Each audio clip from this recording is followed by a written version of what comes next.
தேவனை நேசிக்கிறவள், தேவனுக்காக எதையும் செய்ய துணிந்தவள், எதையும் செய்ய துணிந்தவள்.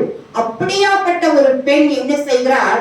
இயேசு பிறப்பதற்கு என்னை ஒப்பு கொடுக்கிறேன், என்னை ஒப்பு கொடுக்கிறேன் என்று ஆவியானவருக்கு ஒப்பு கொடுக்கும் பொழுது தேவ தூதன் என்ன செய்கிறார்? அவளுக்கு ஒரு கர்ப்பவதி என்று அவளுக்கு தெரிகிறது. நான் குழந்தை உண்டாகி இருக்கிறேன், என்னை யார் திருமணம் செய்வார்? அப்படிங்கும் பொழுது அவள் யோசித்துக் கொண்டு இருக்கும் பொழுதுதான் யோசேப்பு அவளை தேடி அவள் குடும்பத்தார் முழுவதும் வருகிறார்கள். அப்பொழுது அவள் ஒரு கர்ப்பம் உண்டாயிருக்கிறாள் என்று தெரிந்தவுடனே அவளை ரகசியமாக யாருக்கும் தெரியாமல் இவரை தள்ளிவிட வேண்டும் என்று அவன் வகை தேடுகிறான். இன்றைக்கு அநேகர் நம்முடைய வாழ்க்கையில இவனை அழித்து விட வேண்டும், இவன் இருக்கவே கூடாது, இவனை எப்படியாவது இவனை எப்படியாவது கெடுக்கலாம் என்று எண்ணம் தேடலாம், எத்தனை திட்டங்கள் உருவாக்கலாம். ஆனால் நீ கர்த்தருக்கு அர்ப்பணிக்கப்பட்டவள் என்று அவர் புரிந்து இருக்கிறபடினால, அவர் அறிந்திருக்கிறபடினால யோசேப்புக்கு என்ன செய்கிறார்? தேவ தூதன் டைரக்டாக வெளிப்படுகிறான். அவள் என்னுடையவள், அவன் என்னுடையவள், அவளை நீ தள்ளிவிடாதே. இந்த உலகத்தில் எத்தனையோ அவமானங்கள், நிந்தைகள், வேதனைகள் மரியாளுக்கு உருவாகும் பொழுது கூட அவள் என்ன செய்யவில்லை? கலங்கவே இல்லையா? ஹல்லேலூயா. அவள் குழப்பமே அடையவில்லையா? ஹல்லேலூயா. அவள் எதை குறித்து யோசிக்கவே இல்லையா? அவள் அப்படியே அர்ப்பணித்தாள். அன்பு சகோதரனே, சகோதரியே, இன்று உன்னுடைய தேவனுக்கு நீ அர்ப்பணிக்கிறாயா? கிறிஸ்துமஸை கொண்டாடுவது பெரிதல்ல, இயேசு பிறந்ததை கொண்டாடுவது பெரிதல்ல. இயேசு என்ன நோக்கத்துக்காக இப்பூமிக்கு வந்தார் என்பதை நாம் சிந்திக்கிறோமா? நான் அதற்கு ஒப்பு கொடுக்கிறேனா?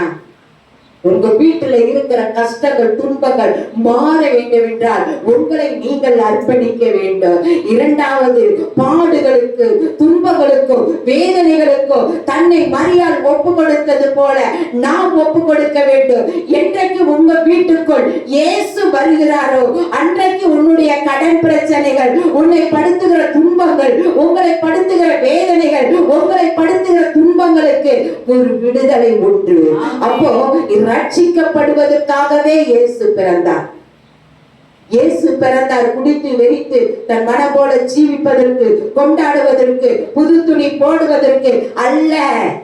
அவர் எதற்காக பிறந்தார்? பாவிகளை ரட்சிப்பதற்காக, பாவிகளை மீட்டுக் கொள்வதற்காக. ஏன் ஒரு பெரிய ராஜாவின் குடும்பத்தில் அவர் போய் பிறக்கலாம், ஆனால் அங்கே அவர் பிறக்கவில்லை. ஒரு மாட்டு தொழுகில், அங்க கூட இடம் கிடையாது, மாடுகள் ஃபுல்லாக இருந்தது, அந்த இடத்துல கூட இடம் இல்லை.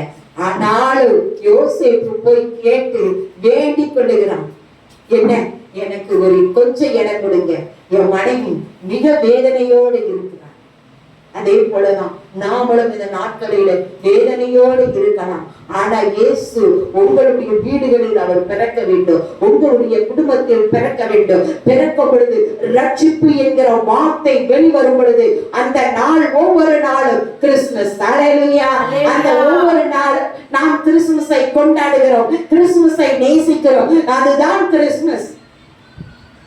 அநேகருக்கு, ஏழை எளியவர்களுக்கு உதவி செய்யுங்கள், அநேகரை நேசியுங்கள். அநேகர் உங்களை ஒரு பக்கம் என்ன செய்ததாம்? அவரை இயேசுவை துன்பப்படுத்தி கொண்டே இருந்தார்கள். அவர் நன்மை செய்து கொண்டிருக்கும் பொழுதே அவரை துன்பப்படுத்தினார்கள். அதே போல மரியாள் தன்னை அர்ப்பணிக்கும் பொழுதே துன்பப்பட்டு கொண்டுதான் இருந்தார்கள். ஆனால் நீ கர்த்தருக்காக உன்னை அர்ப்பணித்து நீ அவருடைய ஓட்டத்தில் ஓடிக்கொண்டே இருந்தால் எதையுமே பார்க்க கூடாது. என்ன செய்யக்கூடாது? எதையுமே பார்க்க கூடாது, எதையுமே பார்க்கக்கூடாது. அதே போலதான் ஒரு அழகான ஒரு கதை ஞாபகத்துக்கு வரும்.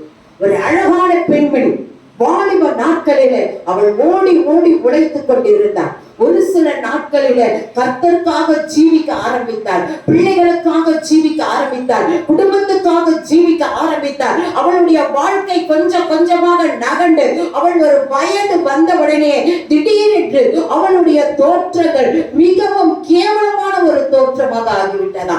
அவளை பார்க்கிறவர்கள் எல்லாம் அவளை பார்த்து சிரிப்பாக்கலாம்.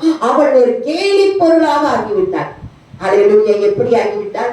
கேலி பொருளாக ஆகிவிட்டாள். ஆனாலும் கேலி பொருளாக அவள் ஆகி இருந்தாலும் அவள் என்ன செய்தாளா? அதை மற்றவர்களுக்கு பிரயோஜனமாக மாற்றினாளாம். எப்படி? தன் பிள்ளைகளுக்காக, தன் குடும்பத்துக்காக, அது மாத்திரம் இல்லாதபடி தன்னுடைய ஊழியம் செய்கிறவர்களுக்காக, அநேக அனாதைகளுக்காக, அநேக ஏழைகளுக்காக உதவி செய்ய வேண்டும் என்று அந்த அசிங்கமான முகத்தை அதை பார்த்து நிறைய பேர் சிரிக்க ஆரம்பித்து விட்டார்களாம். நேரம் போனாலாம் நிறைய பேர் துக்கத்தோடு வேதனையோடு இருக்கிற இடத்துல போனோடனே இவளை பார்த்தவனே சந்தோஷத்தோட சிரிக்க ஆரம்பித்தாங்களாம். அது நிமித்தம் அநேக பணங்கள் சேர்ந்ததாம். அவளை பார்த்து சிரிப்பதற்காகவே இவளை கொண்டு போய் நிறுத்துவாங்களாம். அப்போ இவ்வளவு பணம் என்று சொல்லுவாங்களாம். அது நிமித்தம் அவள் காலேஜியை ஏற்படுத்தினாளாம். அநேக அனாதை காலேஜ், அந்த குடும்பங்கள் அவள் நிமித்தம் அநேக காரியங்கள் அவள் உற்பத்தியாக்கி செய்து கொண்டு இருந்தாள். காரணம் என்னவென்றால் அவள் அழகில்லாதவளாக இருந்தாலும் அநேகருக்கு உபயோகம் உள்ளவளாய் மாறிவிட்டாள். அதே போலதான் நம்முடைய வாழ்க்கையிலையும் அநேக நாட்கள் நாம் இப்படி இருக்கிறோம் என்று நினைக்க முடியாது. நம்மை பார்த்து சிரிக்கிறவர்கள் மத்தியில கர்த்தர் உன்னை ஆசீர்வதிக்கிறவளாய் மாற்றுவார். கர்த்தர் உன்னை பலப்படுத்துகிறவளாய் மாற்றுவார். உன்னை பார்த்து அசிங்கப்பட்டு, உன்னை சிரித்து, உன்னை ஒதுக்கலாம், நீ வேண்டாம் என்று தள்ளலாம், உன்னை எவ்வளவோ கேவலமாய் பேசலாம். அதை கூட கர்த்தர் அழகு உள்ளவளாய் மாற்றி மகிமை உள்ளவளாய் மாற்றுவேன் என்று ஆவியானவர் இந்த நாட்களிலே சொல்லுகிறார். அருமையான அன்பு தேவ பிள்ளைகளே, அருமையான தேவ சகோதர சகோதரிகளே, இந்த நாட்களில இந்த மரியாள் எப்படி அர்ப்பணித்தாள், இந்த மரியாள் அர்ப்பணித்தது நிமித்தம் என்ன நடந்தது என்பது, மரியாளும் யோசேப்பும் கூட தன்னை ஒப்பு கொடுத்து கர்த்தர் இந்த உலகத்துக்கு வர வேண்டும், ஒரு அழகான ரட்சகர் நம்முடைய உலகத்துக்கு வர வேண்டும், பாவிகளை மீட்பதற்காக வர வேண்டும் என்று கர்த்தர் விருப்பப்பட்டார். அந்த காரியங்களை தான் நாம் 25ஆம் தேதி அவர் பிறந்த நாளை கொண்டாட போகிறோம். அல்லேலூயா, அல்லேலூயா. கர்த்தர் இந்த காரியங்களை நம்மோடு கூட இருந்து பெரிய காரியங்களை செய்வாராக. அவர் நம்மோடு கூட இருந்து இன்னும் அதிகமான காரியங்களை பேசுவாராக. அவருடைய காரியம் எல்லாவற்றையும் நாம் பார்க்கும் பொழுது இந்த நாட்களில இந்த வசனம், இந்த செய்தி இப்படியாக சொல்லப்படுகிறது. நம்முடைய காரியங்களிலே கூட நாம் எந்த இடத்தில் அர்ப்பணிக்கிறோம், நாம் எதை விட்டுக் கொடுக்கிறோம். என் வாழ்க்கையிலே இயேசு பிறக்க வேண்டும் என்றால் நான் அவருக்கு எதையாவது செய்ய வேண்டும் என்று அர்ப்பணிக்கும் பொழுது ஒரு அழகில்லாதவள் அநேகருக்கு கேலி பொருளாக மாறினான். இயேசு தன்னை அர்ப்பணித்து அநேக மக்களை மீட்டுக் கொள்வதற்காக அவர் இந்த உலகத்துக்கு வந்தார். மரியாள் தன்னுடைய அவமானம், நிந்தை, அசிங்கம் எல்லாவற்றையும் பெற்றுக்கொண்டு தன்னை வெளிப்படுத்துவதற்கு, இயேசுவை வெளிப்படுத்துவதற்காக தன்னை ஒப்புக் கொடுத்தார். இந்த நாட்களில் நீங்களும் நானும் நம்மளை எதற்காக ஒப்புக் கொடுக்கிறோம்? நம்மளை கொண்டு கர்த்தர் என்ன செய்ய வேண்டும் என்று இந்த நாட்களில விரும்புகிறீங்கன்னு கேட்க போறீங்க. ஏசப்பா, என்ன நான் ஒப்பு கொடுக்கிறேன், என்ன நான் ஒப்பு கொடுக்கிறேன், நீங்க என்ன கொண்டு என்ன செய்ய போறீங்கிறது நீங்க என் கூட பேசுங்க.